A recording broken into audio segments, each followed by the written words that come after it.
Pozdravljeni. Danes so zopet na vrsti vaše pobude, vaša vprašanja.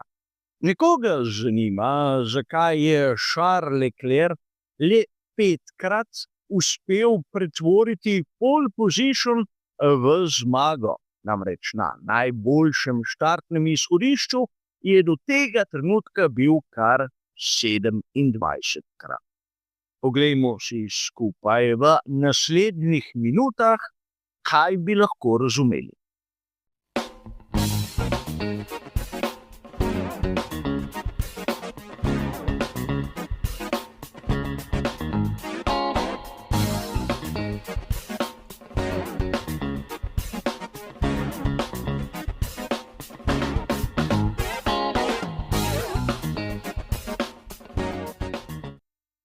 Na samem začetku je treba poudariti, da je Charles Leclerc do tega trenutka dosegel 8 zmag v Formuli 1.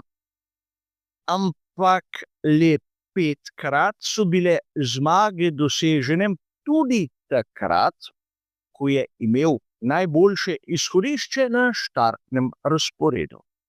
In seveda vprašanje, ki zanima nekoga izmed vas, nekako izhaja iz slike, ki sem jo objavil na enemu izmed predhodnih prispevkov, kjer je ta statistika nekako tudi malce bolj grafično prikazana.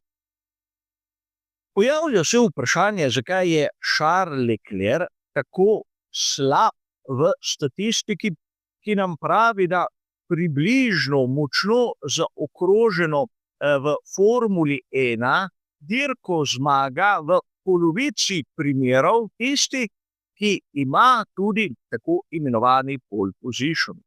Seveda, predvsem v zadnjih letih je ta odstotek zmag iz najboljšega izhodišča še nekako zrastel nad 50%. Ampak pomagali si bomo seveda z tistim, kar nam je znano iz citiranih dirk in skušali dobiti neko predstavo, zakaj Charles Leclerc nima te sreče, da bi imel več zmag, še posebej, ker je tolikokrat na najboljšem izhodišču. Namreč v tej statistiki je pred Häkkinenom, Nikijem Laudo ali pa Nelsonom Piquejem, ki so imeli v sezoni seveda manj dirk na razpolago, ampak konec koncev vsi so večkratni svetovni prvaki.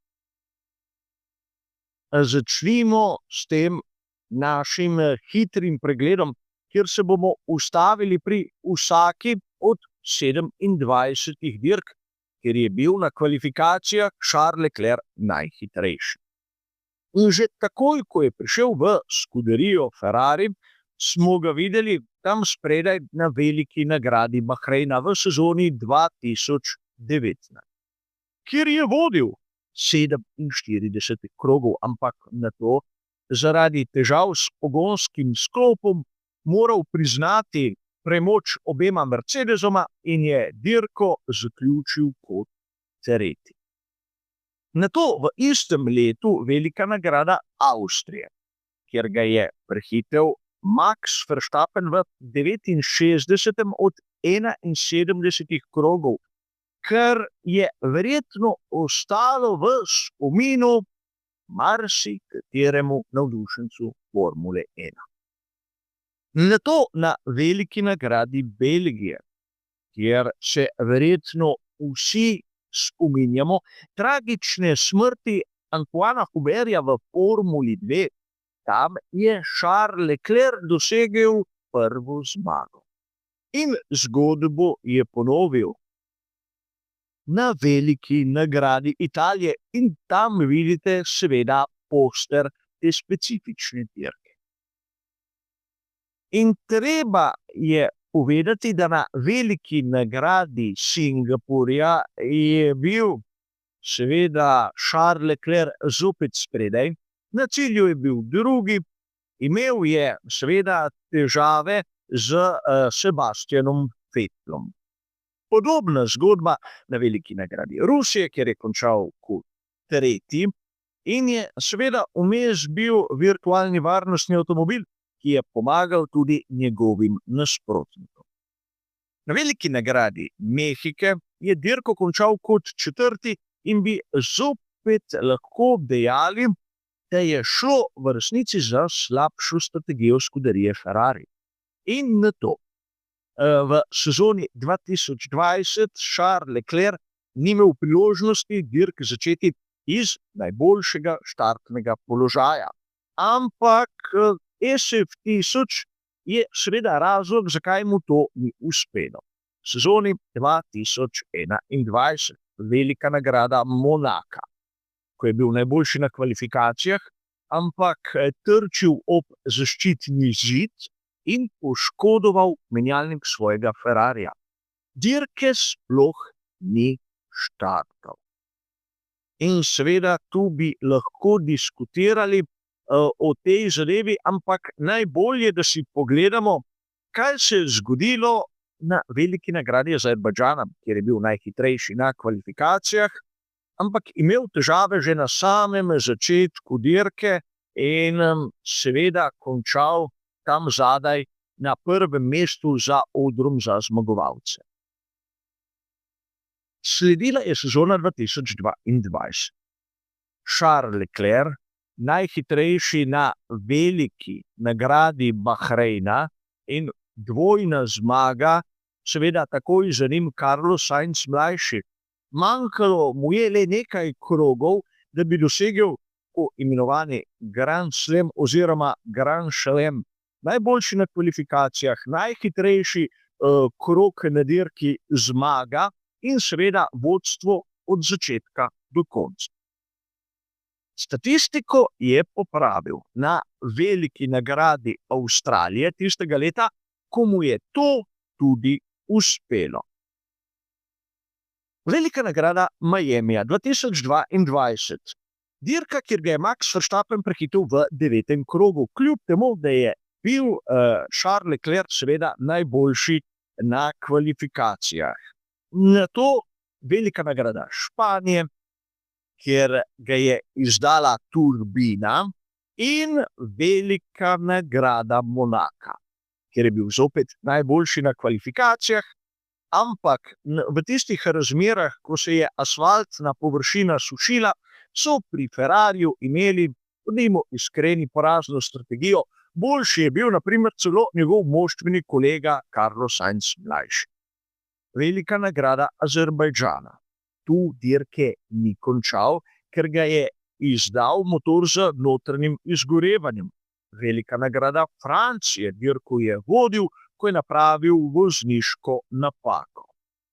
In tu smo že pri veliki nagradi Italije, kjer je dirko končal kot drugi, čeprav je imel najboljše izhodišče, ampak boljši je bil Max Verstappen. Velika nagrada Singapurja. Zopet drugo mesto, kjer ga je Perez prehitel že na samem štartu. Zopet v sezoni 2023 govorimo o veliki nagradi Azerbajdžana. In tu ne smemo pozabiti, da imamo veliko nagrado Belgije in seveda v sezoni 2023 še ni konec. Če je Leclerc veliko nagrado Belgije končal na 3. mestu, je bil na veliki nagradi Združenih držav v Austinu diskvalificiran. Vsi mi se spomnimo tiste prevelike obrabe samega dna, ampak marsikdaj pozabimo, da tudi na dirki že na samem štartu je začel izgubljati mesta. Sledila je velika nagrada Mehike, kjer je dirko končal kot tretji. Ampak zopet izguba mest na dirki in zgodba se je nadaljevala v Las Vegasu, kjer je dirko končal kot drugi. Seveda, zopet je bil boljši Max Verstappen. V sezoni 2024, končno zmaga na veliki nagradi Monaka, potem ko je Charles Leclerc osvojil najboljši štartni položaj. In nadaljujemo seveda v Belgiji, kjer je Charles Leclerc končal kot tretji in začel izgubljati mesta že takoj na začetku. Ne smemo pozabiti na veliko nagrado Azerbajdžana, kjer je končal kot drugi in je bil boljši Piastri. In seveda na koncu ta naš hitri pregled zaključimo na pravkar končani veliki nagradi Madžarske, kjer je Charles Leclerc dirko zaključil kot četrti.